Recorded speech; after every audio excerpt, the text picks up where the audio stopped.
దేవుడు మనల్ని ప్రేమించి మనకిచ్చిన ఈ సమయంలో కూడి చేరి వచ్చిన మీ అందరికి కూడా యేసుక్రీస్తు నామంలో శుభములు కలుగును గాక.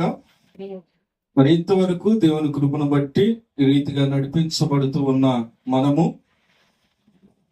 ఎఫెసీయులకు రాసిన పత్రిక అపోస్తలుడైన పౌలు ఈ పత్రిక రాస్తూ తెలియజేస్తున్న మాటలను మనం జ్ఞాపకం చేసుకుంటూ ముందుకి కొనసాగుదాము.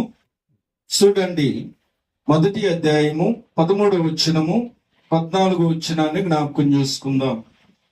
మీరును సత్యవాక్యమును అనగా మీ రక్షణ సువార్తను విని క్రీస్తునందు విశ్వాసముంచి వాగ్దానము చేయబడిన ఆత్మ చేత ముద్రింపబడితిరి. దేవుని మహిమకు కీర్తి కలుగుటకై ఆయన సంపాదించుకొనిన ప్రజలకు విమోచనము కలుగు నిమిత్తము ఈ ఆత్మ మన స్వాస్థ్యమునకు సంచకరువుగా ఉన్నాడు. దేవునికి మహిమ కలుగును గాక. ఈరోజు మనం వినబోతూ ఉన్న అంశము క్రీస్తునందు విశ్వాసముంచి. ఎవరి యందు విశ్వాసముంచి అంటే క్రీస్తునందు విశ్వాసముంచి. ఆయన అంటూ ఉన్నాడు కదా, సత్యవాక్యమును అనగా మీ రక్షణ సువార్తను విని క్రీస్తునందు విశ్వాసముంచి. దేవుని వాక్యము ఇంటూ ఉన్న మనము ఎవరినందు విశ్వాసం ఉంచాలి అంటే క్రీస్తునందు. క్రీస్తు అనగా అభిషక్తుడు, అభిషక్తుడు అనగా సజీవుడైన దేవుడు. ఈ విషయాన్ని మనం గమనిస్తూ ఉన్నప్పుడు ఆయన అంటూ ఉన్నాడు కదా, చూడండి, ఈ హేతువు చేత ప్రభు అయిన యేసు నందలి మీ విశ్వాసమును గూర్చి పరిశుద్ధులు అందరి ఎడల మీరు చూపుచున్న విశ్వాసమును గూర్చి నేను వినినప్పటి నుండి మీ విషయమై మానక దేవునికి కృతజ్ఞతాస్తుతులు చెల్లించుతున్నాను. పౌలు గారు అంటూ ఉన్నాడు కదా, సంఘము కలిగి ఉన్న విశ్వాసము, ఆ విశ్వాసము యొక్క పరిస్థితులను గూర్చి పరిశుద్ధులు అందరి ఎడల వారు చూపుతూ ఉన్న విశ్వాసమును గురించి మాట్లాడుతూ ఉన్నాడు. అయితే ఎప్పుడు మనకి ఇది కలుగుతూ ఉన్నది? ఎప్పుడు మనం ఈ పరిశుద్ధతకు లేదా పరిపూర్ణమైన దేవుని వాక్యములో ఎదుగుతాము అంటే మొదటిగా మనము క్రీస్తునందు విశ్వాసముంచి, ఆ విశ్వాసముంచి వాగ్దానము చేయబడిన ఆత్మచేత ముద్రించబడితిరి అన్నాడు, ముద్రింపబడితిని అన్నాడు. అవునా? ఈరోజు దేవుని యొక్క సన్నిధిలో కొన్ని మాటలు మనం జ్ఞాపకం చేసుకుంటూ ఉన్నాము. చూడండి, 2వ రాజుల గ్రంథంలోనికి మనం ఒకసారి వెళ్దాము. 2వ రాజుల గ్రంథం ఒకసారి మనం జ్ఞాపకం చేసుకోగలిగినట్లయితే ఇక్కడ కొన్ని మాటలను మనము చూడగలం. 18వ అధ్యాయము ఒకసారి మనం ఈ మాటలను జ్ఞాపకం చేసుకుందాము. 5వ వచనానికి వెళ్దాం. 18వ అధ్యాయం 5వ వచనానికి మనం వెళ్దాం. 2వ రాజుల గ్రంథము ఏం తెలియబడుతూ ఉన్నది ఇక్కడ? అతడు ఇశ్రాయేలు దేవుడైన యెహోవా యందు విశ్వాసం ఉంచిన వాడు, అతని తర్వాత వచ్చిన యూదులు యూదా రాజులలోను అతని పూర్వీకులైన రాజులలోను అతనితో సమానమైన వాడు ఒక్కడును లేడు. దేవునికే మహిమ కలుగును గాక. ఇక్కడ మనం గమనిస్తూ ఉన్నప్పుడు దేవుడు మనకు తెలియజేస్తూ ఉన్న మాటల్లో ఆ దాసబడిన జీవాన్ని ఇక్కడ మనము జ్ఞాపకం చేసుకోగలుగుతూ ఉన్నట్లయితే ఆయన అంటూ ఉన్నాడు కదా, అతడు ఇశ్రాయేలు దేవుడైన యెహోవా యందు విశ్వాసం ఉంచిన వాడు అన్నాడు. ఎవరైనా? రాజైన హిజ్కియా. రాజైన హిజ్కియా ఎవరి యందు విశ్వాసం ఉంచాడు అంటే యెహోవా యందు. అతని తర్వాత ఉద్యోగస్తుల్లో ఎవరి యందు విశ్వాసం ఉంచలేదు, ప్రజల యందు విశ్వాసం ఉంచలేదు, అతనికి సపోర్ట్ చేస్తూ ఉన్న ఎవరి యందు కూడా ఆయన విశ్వాసము కలిగి లేడు. గాని ఆయన ఎవరి యందు విశ్వాసము కలిగి ఉన్నాడంటే దేవుని యందు. దేవుని యందు విశ్వాసము కలిగి ఉన్నాడు. అందుకే ఆయన గురించి రాయబడి ఉన్నది కదా, అతని తర్వాత వచ్చిన యూదా రాజులలోను అతని పూర్వీకులైన రాజులలోను అతనితో సమానమైన వాడు ఒక్కడను లేడు. ఎందుకు లేడు అంటే వారి యొక్క మరి పరిపాలన విధానం అంతా కూడా దేవునికి ఇష్టమైనదిగా లేదు. అయితే హిజ్కియా అలా లేడు. దేవునికి ఇష్టమైన పాలన విషయంలో, దేవుని చిత్తమైన ఆ పనిలో అతడు నమ్మకస్తుడుగా ఉన్నట్లుగా మనం చూస్తున్నాం. ఇంకా అతని గురించి చెబుతూ ఉన్నాడు కదా, కింద వచ్చడానికి వస్తే, అతడు యెహోవాతో హత్తుకొని ఆయనను వెంబడించుటలో వెనుక తీయక ఆయన మోషేకు ఆజ్ఞాపించిన ఆజ్ఞలన్నిటినీ గైకొనుస్తుండెను. దేవునికే మహిమ కలుగును గాక. ఏం చేస్తూ ఉన్నాడంట హిజ్కియా? ఇక్కడ మనం గమనిస్తూ ఉన్న అతడు యెహోవాతో హత్తుకొని ఏం చేస్తూ ఉన్నాడు? ఆయన వెనతీయక వెంబడించుటలో ఎలా ఉన్నాడంటే మోషేకు ఆజ్ఞాపించిన ఆజ్ఞలన్నిటినీ గైకొనుస్తుండెను అనే మాటను మనం వింటూ ఉన్నాము. ఆమేన్. దేవుని సన్నిధిలో కొన్ని మనం గమనిస్తూ ఉన్నప్పుడు వాక్యమైన దేవుడు నీకు నాకు ఇచ్చిన ఆ పరిస్థితులు గాని, దేవుడు మనకు అనుకూలపరిచిన ఆ సంగతులు గాని మనము జాగ్రత్తగా చూడగలిగినప్పుడు, వినగలిగినప్పుడు, దేవుని యొక్క రాజ్యము కొరకైన మన ప్రయాణంలో ఎలాంటి విశ్వాసం మనం కలిగి ఉన్నాం, మన యొక్క భక్తి జీవితం ఏంటి, దేవుడు మనకు అనుకూలపరిచిన మార్గం ఏంటి, దేవుడు నీతో నాతో మాట్లాడుతున్న మాటలను బట్టి మనం ఏ రీతిగా సరిచేయబడుతూ ఉన్నామో, ఆయన ఆత్మతో నింపబడుతూ ఉన్నామో మనం ఆలోచన చేయాలి. అలాంటి పరిస్థితులన్నిటి గుండా దేవుడు నడిపిస్తూ ఉన్నాడు. ఈరోజు దేవుని యొక్క వాక్యమును కొన్ని మనం గమనిస్తూ ఉన్నప్పుడు, ఏ ఆత్మ చేత మనము ముద్రించబడ్డామంటే వాగ్దానము లేని ఆత్మ కాదు, వాగ్దానము చేయబడిన ఆత్మ చేత మనం ముద్రించబడ్డాము. ఆ వాగ్దానము చేయబడిన ఆత్మ చేత ముద్రించబడిన మనము దేవుని యొక్క సన్నిధిలో నమ్మకస్తులమై ఉండాలని దేవుడు మనకు తెలియజేస్తూ ఉన్నాడు. హల్లెలూయా. అందుకే మనము చాలా సందర్భాలను గమనిస్తూ ఉన్నప్పుడు దేవుడు మనకు తెలియజేస్తూ ఉన్న కొన్ని మాటలను మనము చూడగలుగుతూ ఉంటే, మనము ఆత్మ చేత ముద్రించబడ్డాము, ఆ ఆత్మ మనకు సంచకరువుగా ఉన్నాడని పౌలు గారు అన్నాడు. మనకు సంచకరువుగా ఆయన ఉన్నాడు. మనము బలహీనులుగా ఉన్నామా, లేదా విశ్వాసములు ఇంకా లోపం కలిగి ఉన్నామా, లేదా దేవుణ్ణి వెంబడించే విషయంలో ఇంకా మనం ఎనదీసే పరిస్థితుల్లోనే ఉన్నామా? ఆ పరిస్థితుల్లో ఒకవేళ మనం ఉన్నప్పటికీ కూడా దేవుడు మనకు సంచకరువుగా ఉన్నాడు. ఆయన మనల్ని కొని ఉన్నాడు, మనకు భయాన ఇచ్చి ఉన్నాడు. ఆ వాగ్దానము చేయబడిన ఆత్మ చేత మనల్ని నింపిన దేవుడు, బలపరిచిన దేవుడు, మనకు సమస్తమును అనుకూలపరిచి మనల్ని నడిపిస్తూ ఉన్న దేవుడు అయి ఉన్నాడు. హల్లెలూయా. అందుకే 9వ వచనంలో ఒక మాట ఉన్నది, 2వ రాజుల గ్రంథంలోనే మనం చూడగలిగితే, రాజైన హిజ్కియా ఏలుబడిలో 4వ సంవత్సరమందు ఇశ్రాయేలు రాజైన ఏలా కుమారుడగు హోషేయ ఏలుబడిలో 7వ సంవత్సరమందు అష్షూరు రాజైన షల్మనేజరు షమ్రోను పట్టణముల మీదుగా వచ్చి ముట్టడి వేసిన. ఏం జరుగుతూ ఉన్నదంట?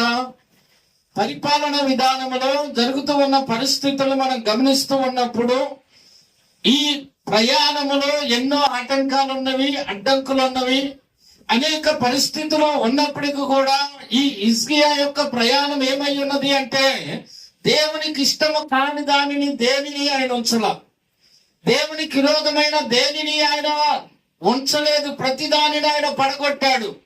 దేవుని చిత్తమైన దానిని ఆయన కట్టించాడు, దేవునికి ఇష్టమైన దానిని ఆయన ఉంచాడు. అయితే ఆయన పరిపాలన విధానమును గురించి మనం విన్నప్పుడు, ఆయన చేసిన పనిని బట్టి, ఆయన నడిచిన విధానమును బట్టి దేవుణ్ణి హత్తుకొని ఆయన యందు విశ్వాసం ఉంచి ఆయన ఆ దేవుని చిత్తమును జరిగించిన ఆ పరిస్థితులను బట్టి దేవుడు ఆయనకు ఆవిష్కారాన్ని ఇచ్చాడు. హిజ్కియా ప్రార్థనా విధానాన్ని మనం చూస్తే, ఆయన గంటల తరబడి ప్రార్థన చేయాల. యెషయా ఆ ఇంట్లోనికి వచ్చి ఆ రాజైన హిజ్కియాతో మాట్లాడినప్పుడు, తిరిగి మరలా నడి ముంగటంటే నడింట్లోకి వెళ్ళలేకే దేవుడు ప్రత్యుత్తరం ఇచ్చాడు, సమాధానం ఇచ్చాడు. ఆ సమాధానం ఇచ్చి మరలా వెళ్ళి నువ్వు హిజ్కియాతో చెప్పు అన్నప్పుడు ఆ రాజు ఈ ప్రవర్త మరలా వెళ్ళి చెబుతూ ఉన్నాడు కదా, దేవుడు నీకు 15 సంవత్సరాల ఆయుష్కాలాన్ని ఇచ్చాడు, నీ రాజ్యాన్ని నీకు ఇచ్చాడు, మరలా నీ ఇల్లు నువ్వు చక్కబెట్టుకోమన్నాడు. హల్లెలూయా. దేవుడు మనకు ఆయుష్కాలాన్ని ఇచ్చాడు, దేవుడు మనకు సమయాన్ని ఇచ్చాడు, దేవుడు తన వాక్యము ద్వారా మనతో మాట్లాడుతూ ఉన్నాడు, ఆయన మార్గమును తెలియజేస్తూ ఉన్నాడు. ఆ రాజ్యములో చేర్చబడాలంటే మనం ఎలా ఉండాలో తెలియజేస్తూ ఉన్నాడు. ఆ రాజ్యములో మన యొక్క స్థితి ఏంటి, మన యొక్క ప్రయాణం ఏంటి, అక్కడ దేవుని యొక్క సమూహమందు మనం ఏ రీతిగా ఉండబోతూ ఉన్నామో ప్రతిదీ ఆయన తెలియజేస్తూనే ఉన్నాడు. అయితే మనము ఇన్ని గ్రహించే స్థితిలో ఉన్నామా, ఇన్న వాటిని విడిచి ఆయనకు దూరస్తులుగా ఉండే పరిస్థితుల్లో మనం ఉన్నామా అనే విషయాన్ని మనము చాలా జాగ్రత్తగా గమనించాలి. అందుకే హిజ్కియాని ఇక్కడ మనం చూస్తా ఉన్నప్పుడు అతడు ఏమి కలిగి ఉన్నాడంటే, ఆయన అంటూ ఉన్నాడు కదా 18వ అధ్యాయం 5వ వచనంలో, అతడు ఇశ్రాయేలీయులు దేవుడైన యెహోవా యందు విశ్వాసం ఉంచిన వాడు. మొదటిగా ఏముంచాడైనా విశ్వాసమును ఉంచాడు. తర్వాత అంటూ ఉన్నాడు కదా, విశ్వాసం ఉంచిన వాడై దేవుని యొక్క చిత్తమును జరిగించడాన్ని బట్టి దేవుని యొక్క సన్నిధిలో యథార్థంగా అతడు నడవటం, మరి పరిపాలన జరిగించడమును బట్టి ఇక్కడ రాయబడుతూ ఉన్నది కదా. అతని తర్వాత వచ్చిన యూదా రాజులలోను అతని పూర్వీకులైన రాజులలోను అతనితో సమానమైన వాడు ఒక్కడును లేడు. ఇది నిజంగా చాలా ప్రాముఖ్యమైన మాటలు ఈ రాజును గురించి రాయబడుతూ ఉన్నవి. ఎంత గొప్ప ఉన్నతమైన ధన్యత ఇది.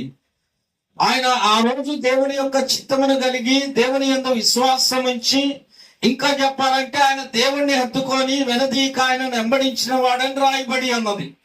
ఆ పరిస్థితులను బట్టి, ఆ జీవించిన విధానాన్ని బట్టే ఈరోజు మనం జ్ఞాపకం చేసుకుంటూ ఉన్నాము. ఆ జీవము కలిగిన దేవుని యొక్క చిత్తమును అనుసరించిన వ్యక్తిగా ఈరోజు ఆయనను మనము జ్ఞాపకం చేసుకుంటూ ఉన్నాము. దేవుని యొక్క రాజ్యము కొరకైన ప్రయాణములు ఎన్నో ఆటంకాలు, ఎన్నో పరిస్థితులు, వాటన్నిటినీ కూడా మనము జయించాలి అంటే దేవుని యందు మన విశ్వాసం ఉండాలి. వాక్యమైన దేవుని యందు మనం విశ్వాసము కలిగి నడవటానికి తగిన సిద్ధపాటు కలిగిన వ్యక్తులుగా మనం ఉన్నప్పుడు దేవుడు ప్రతిదీ మన యొక్క ప్రయాణములో మనకు ఎదురైన ప్రతిదానిని ఆయన తొలగించి ఏ ఆటంకమునైనను మేలుకరంగా మార్చే దేవుడు, మేలుకరంగా మార్చే దేవుడు. ఏ పరిస్థితినైనా జయించడానికి మనకు జయాన్ని ఇచ్చే దేవుడు ఆయన. ఆ జయాన్ని ఇక్కడ హిజ్కియాకి ఇచ్చాడు, ఆ కృపను ఇక్కడ ఈ రాజుకి ఇచ్చాడు. అంతేకాదు కానీ ఆయుష్కాలాన్ని కూడా ఇచ్చాడు, అంటే మరణాన్ని కూడా జయించాడు. అవునా? 15 సంవత్సరాల ఆయుష్కాలం దేవుడు ఆయనకి ఇచ్చాడు. మరణం అవబోతూ ఉన్నామని చెప్పిన దేవుడు మరలా ఆయుష్కాలాన్ని ఇచ్చాడంటే ఏం చేశాడు ఆయన? మరణాన్ని జయించి మరలా 15 సంవత్సరాల ఆయుష్ పొందాడా లేదా? ఇంత గొప్ప కృపను దేవుడు ఇచ్చాడు. కారణం ఏంటంటే అతని ప్రవర్తన విధానము, దేవుని సన్నిధిలో అతని నడిచిన యథార్థతను. అందుకే అతని తర్వాత వచ్చిన యూదా రాజులలోను అతని పూర్వీకులైన రాజులలోను అతనితో సమానమైన వాడు అక్కడను లేడు అనే మాట రాయబడి ఉన్నది. ఎంత గొప్ప సాక్ష్యం ఇది, ఎంత మంచి మాటలు ఇవి. ఈరోజు దేవుని సన్నిధిలో ఉంటూ ఉన్న మనము దేవుని వాక్యములో కొన్ని సంగతులు మనం చూడగలుగుతూ ఉంటే, యెషయా గ్రంథంలోనికి మనం వెళ్దాం. ఇప్పుడు మాట మీకు జ్ఞాపకం చేస్తాను. 26వ అధ్యాయము యెషయా గ్రంథంలోని మనం చూద్దాము. 3వ వచనాన్ని జ్ఞాపకం చేసుకుందాం. మనం 26వ అధ్యాయం 3వ వచనాన్ని జ్ఞాపకం చేసుకుందాము.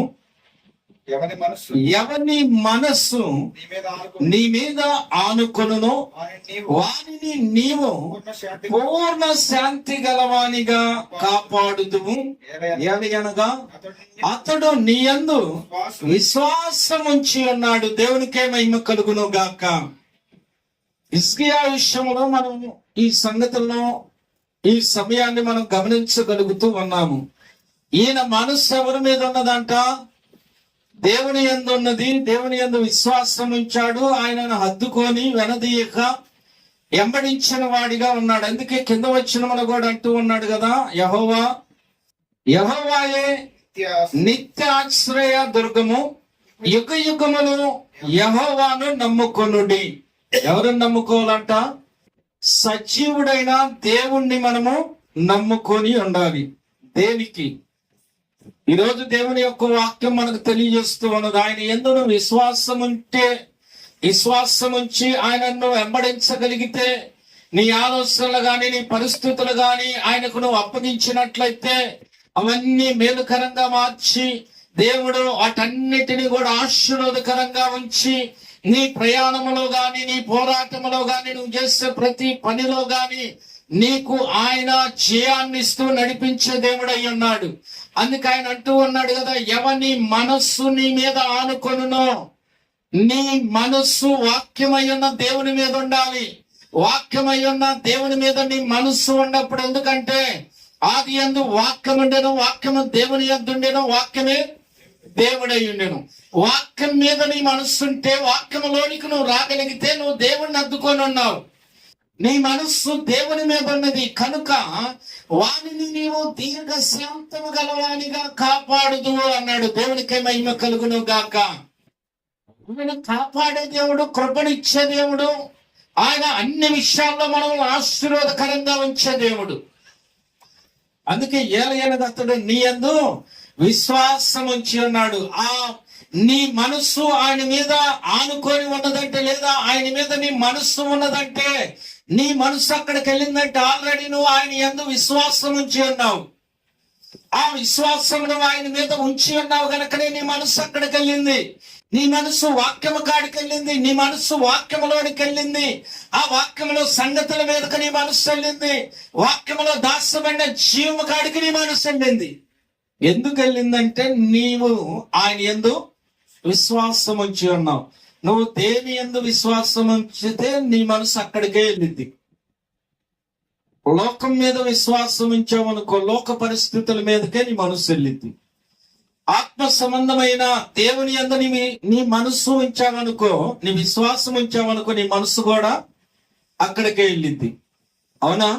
అయితే ఇక్కడ మనం చూడగలుగుతూ ఉన్నాం. అందుకే ఆయన అంటూ ఉన్నాడు కదా 5వ వచనములో, ఆయన ఉన్నత స్థలముల నివాసులను ఎత్తైన దుర్గమును దిగగొట్టువాడు, ఆయన వాణ్ణి పడగొట్టును, నేలకు దాన్ని పడగొట్టును, ఆయన ధూళిలో దాన్ని కలిపివేయును. ఏమంటూ ఉన్నాడు? ఆయన ఉన్నత స్థల నివాసులను ఏం చేస్తాడంట? ఎత్తైన దుర్గమును దిగగొట్టువాడును, ఇంకా ఏమంటున్నాడు? పడగొట్టువాడును, నేలకు దానిని పడగొట్టును అంటున్నాడు. ధూళిలో ఈరోజు దేవుని యొక్క సన్నిధిలో మనం గమనిస్తూ ఉన్నాము. భూమి మీద ఉన్న దేని మీదైనా నీ మనస్సు నుంచి, భూమి మీద ఉన్న దేని మీదైనా నీ ఆలోచన నుంచి నువ్వు ఉన్నతమైన స్థలములో లేదా ఉన్నతమైన ఎత్తైన స్థలములో ఉన్నాను అనుకుంటే ఒక దినం ఏం చేయబోతూ ఉన్నాడంట? ఆయన దానిని పడగొట్టును అంటున్నాడు, నేలకి దానిని పడగొట్టును అంటున్నాడు, ధూళిలో దాన్ని కలిపివేయును. అయితే ఉన్నతమైన దుర్గం ఉన్నాడు మనకు, ఆయన ప్రభు అయిన యేసుక్రీస్తు. ఆయన మీద నీ మనసు ఉన్నప్పుడు, అందుకే ఇక్కడ అంటూ ఉన్నాడు కదా యెషయా ఈ గ్రంథములో, ఎవని మనస్సు నీ మీద ఆనుకొనునో వానిని నీవు దీర్ఘశాంతము గలవానిగా కాపాడుదువు అన్నాడు.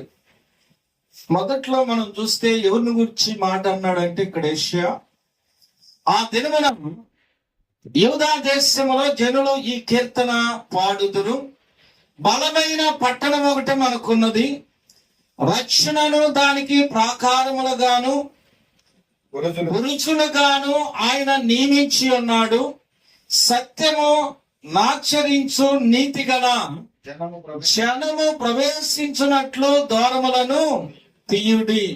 ఏం పాడుతున్నారంటే ఇల్లు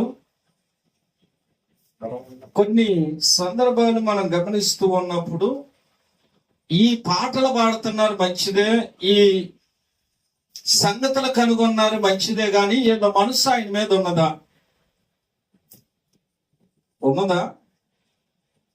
అందుకే యెషయా అంటున్నాడు కదా, వీళ్ళు ఎన్ని చేసినా గాని, ఇన్ని వాళ్ళు ఇది వాస్తవమని వాళ్ళు పలికినా గాని వారి మనసు ఎవరి మీద ఉండాలి? దేవుని మీద. అందుకే చూడండి, దేవుని వాక్యం బాగుంది, బాగా చెప్పారు, భలే ఉంది, బాగుంది కదా, మంచిగా ఉన్నది అంటారు కానీ మనసు లేకపోతే ప్రయోజనం ఏంటి? నీ మనస్సు వాక్యం మీదకి రావాలంటే, నీ మనస్సు ఇక్కడికి రావాలంటే దానికి ముందు నువ్వు విశ్వాసము కలిగి ఉండాలి. నీవు విశ్వాసం కలిగి ఉన్నప్పుడు నీ మనసు అక్కడికి వచ్చింది.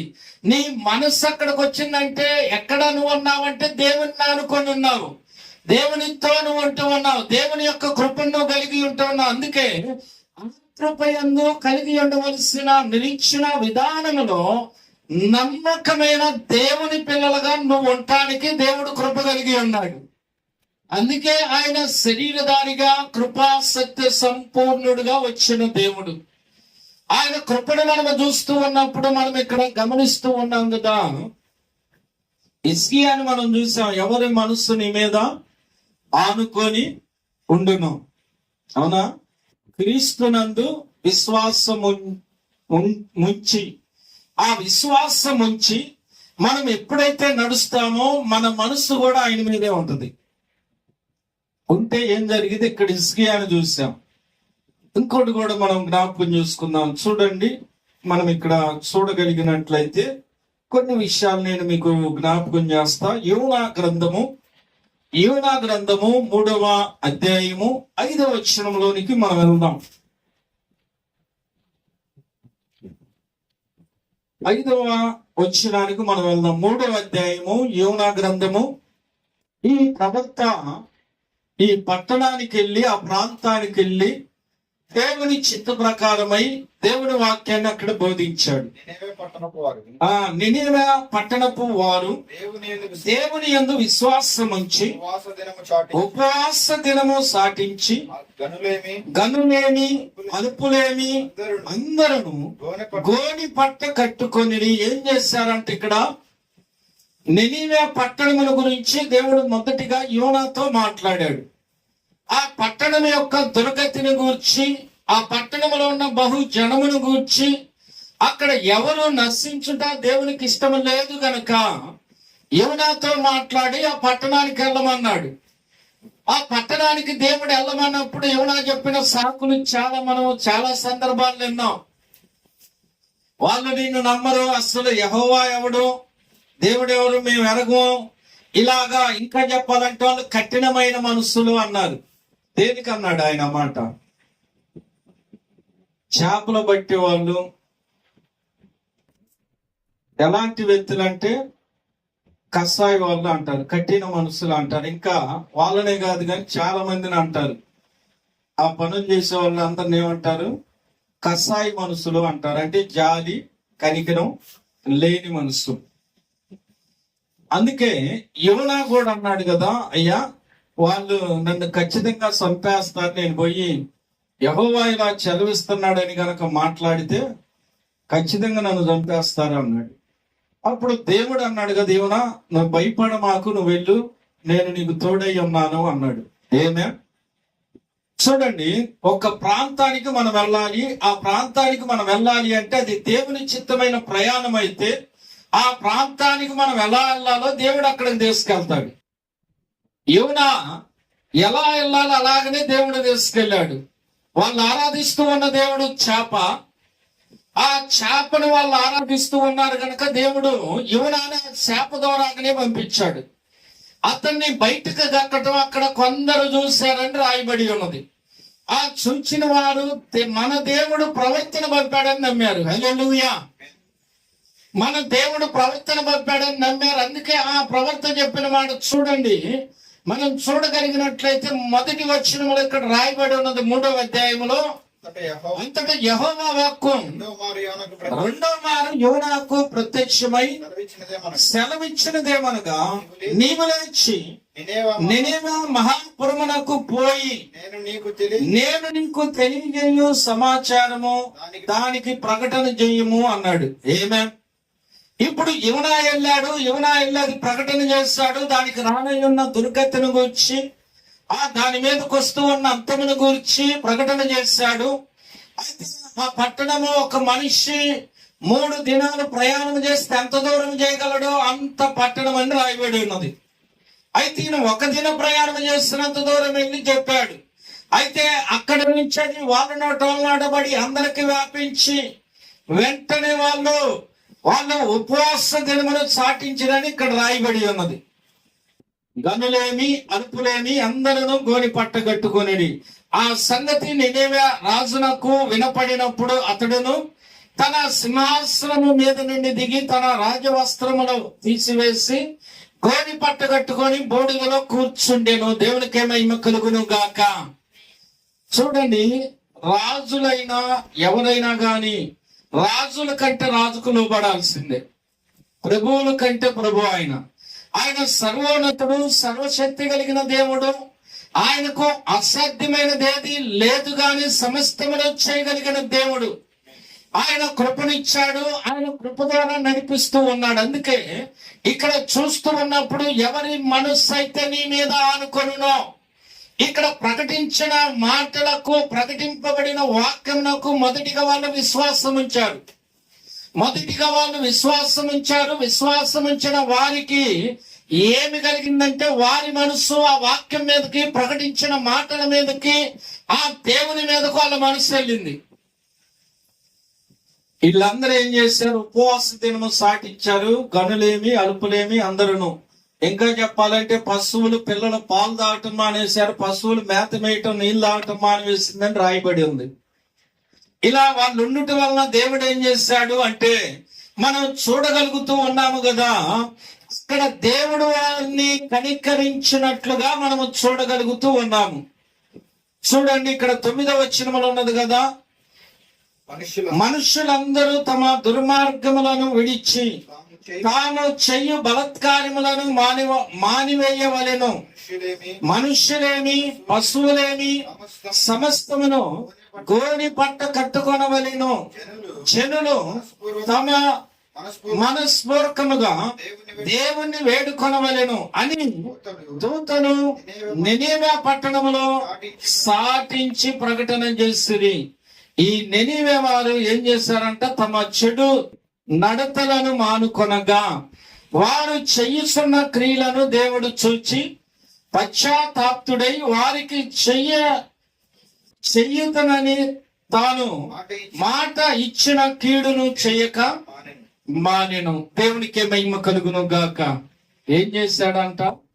వాళ్ళు మనస్సు ఎప్పుడైతే ఆయన మీద అనుకుందో వాళ్ళని పూర్ణ శాంతి గలవారిగా చేసే దేవుడు. చేశాడా లేదా? వాళ్ళని ఆ పరిస్థితుల నుండి దేవుడు విడిపించాడు, కృపనిచ్చాడు, సహాయం చేశాడు. ఆయన యొక్క సన్నిధిలో వారిని ఎలా ఆయన నడిపించాడు అంటే మేలుకరమైన స్థితికి తెచ్చాడు. చాలా సందర్భాలు మనం గమనిస్తూ ఉంటాం. దేవుని యొక్క సన్నిధిలో క్రీస్తునందంటే మనం విన్న వాక్యము మనకు అర్థం కావాలి. మనం వింటూ ఉన్న వాక్యములో దేవుడు ఏం దాచాడో, ఎందు నిమిత్తం దేవుడు మనతో మాట్లాడుతున్నాడో మొదటిగా మనం ఆలోచన చేయాలి. ఆ మాటలను మనం ఆలోచన చేసినప్పుడు నీ విశ్వాసము ఆ మాటల మీదకి వెళ్ళినప్పుడు నీ మనసు ఆటోమేటిక్ గా ఆ వాక్యం మీదకి వెళ్ళిద్ది. అంటే దేవుడి మీదకి నీ మనసు వెళ్ళిద్ది. ఆ దేవునితో నీ మనస్సు ఉంటుంది. ఆయన మీద నీ మనస్సు ఉన్నప్పుడు దేవుడు నిన్ను, నీ కుటుంబాన్ని దీవెనకరంగా, ఆశీర్వాదకరంగా మార్చే దేవుడు. ఆ వాగ్దానము చేయబడిన రాజ్యములోనికి నిన్ను తీసుకెళ్లే దేవుడై ఉన్నాడు ఆయన. అందుకే యోహాను శుభవార్త మనం చూడగలిగితే 12వ అధ్యాయము 10-11 వచనాల్లో ఒక మాట ఉన్నది. అతనిని బట్టి యూదులలో అనేకులు తమ వారిని విడిచి వేసునందు విశ్వాసముంచిరి గనుక ప్రధాన యాజకులు లాజరును కూడా చంప ఆలోచన చేసిరి. ఏం చేశారంట వాళ్ళు? దేనికి? ఇప్పుడు జరుగుతున్న పరిస్థితులు దేనికి లాజరును చంపాలనుకున్నారు? అసలు లాజరు చేసిన పొరపాటు ఏంటి? లాజరు బ్రతికింపబడ్డాడు. లాజరును ప్రభువైన యేసుక్రీస్తు లేపాడు. చనిపోయిన వాడు తిరిగి సజీవుడిగా ప్రజల మధ్య నడుస్తూ ఉన్నాడు. దేవుని మహిమార్థమైన సాక్షిగా ఉన్నాడు. ఆ పరిస్థితులు కలిగి ఉన్నప్పుడు ఏం జరిగిందంట? అతనిని బట్టి అన్నాడు. అతనిని బట్టి యూదులలో అనేకులు తమ వారిని విడిచి యేసునందు విశ్వాసం ఉంచిరి. తమ వారిని విడిచి ఎవరినంట?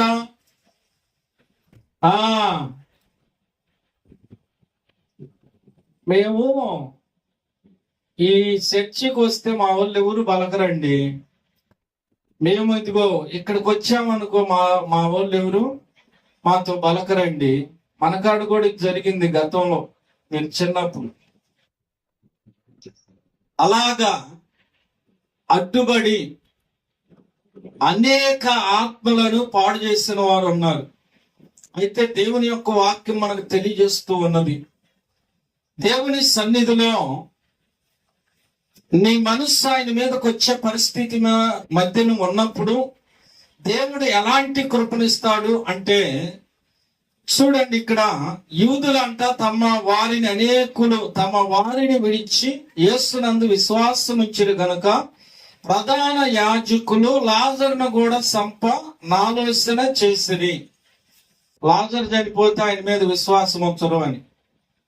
ఎన్ని ప్రయత్నాలు చేస్తారో వాక్యములో నువ్వు ఎదిగేటప్పుడు, దేవునితో నువ్వు నడిచేటప్పుడు, దేవుని యందు నువ్వు నిజముగా నువ్వు ఆత్మ కార్యముల యందు ఆసక్తి కలిగి నువ్వు నడుస్తూ ఉన్నప్పుడు ఎదురయ్యే ఆటంకాలు ఎన్నో.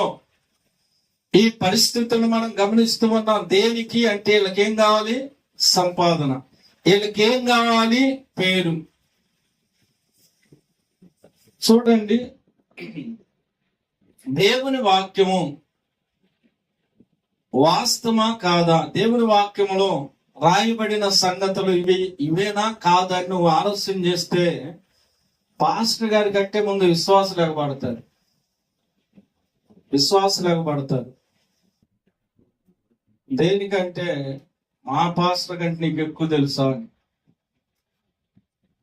అది వాస్తవం కాదో ఎదిగే పరిస్థితి లేదు. ఈరోజు కూడా ఇక్కడ వీళ్ళే కాదు, ప్రధాన యాజకులే అలా చేశారంట. ప్రధాన యాజకులు అలాంటి పరిస్థితులను కలిగి చేశారు అక్కడ. ఈరోజు దేవుని సన్నిధిలో మనము నడిపించబడుతూ ఉన్నామంటే అది దేవుని కృప.